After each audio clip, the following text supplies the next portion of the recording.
Messaria's health sector faces many problems. It is very disorganized, patronage is rampant, and health outcomes are weak. There is a paucity of data and costs are high. The country has tried many solutions in the past, but they have all failed. What Messaria needs is a better way to find and fit solutions to its specific context. But how? Step 1. We need to understand what the problem is.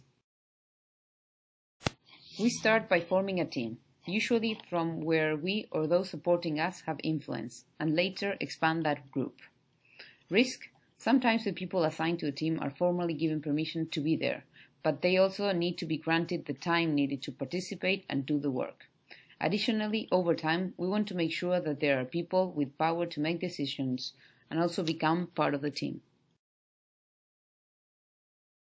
To get the full picture, it is important to engage a wide variety of stakeholders.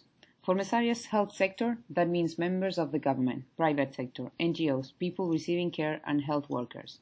One way to do this is to convene a series of workshops to guide both the team and stakeholders through the process. Risks. Sometimes stakeholders don't get along, or there are too many voices in the room and nothing gets done. In these cases, it helps to have a structured rules governing interactions when they are in team settings, such as who can participate and when, how is agreement reached, who makes the ultimate decision, and what happens if agreement isn't reached. Construct the problem by helping organize stakeholders' perspectives on what the problem is. For example, ask stakeholders if it is quality of services, access, or equity, or some combination of this that is the main issue holding back the healthcare sector in Messaria. Risk. People may disagree. Sometimes they each perceive different problems. This is where data comes in. Step 2. Validating the findings. Ask groups representing each perspective to bring back data or evidence they have on the problem for the second meeting. Ideally, this happens very quickly to maintain momentum. Risk. The data doesn't exist. Although we may not have spreadsheets or summary statistics, data exists in many forms. For example, stakeholders' perceptions of how the system currently works are actually data points. If different stakeholders have different conceptions, this provides information about where gaps in coordination in the system may be. At the same time, as facilitators, we are also gathering data through observation on the team and stakeholders. Observe the culture, political factions or interest groups, conflicts and capabilities.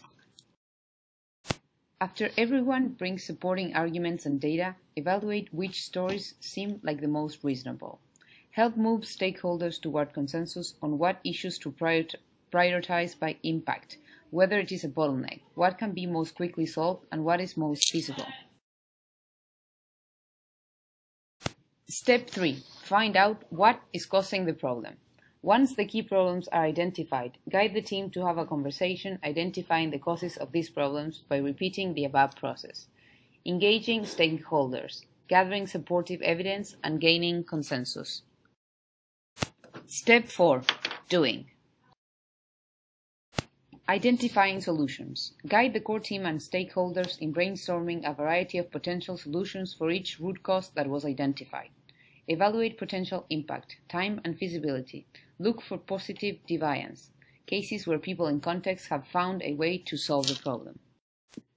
Implement the solutions. Experiment with them. Pick some results to measure to see which are working or not working and iterate on the solution.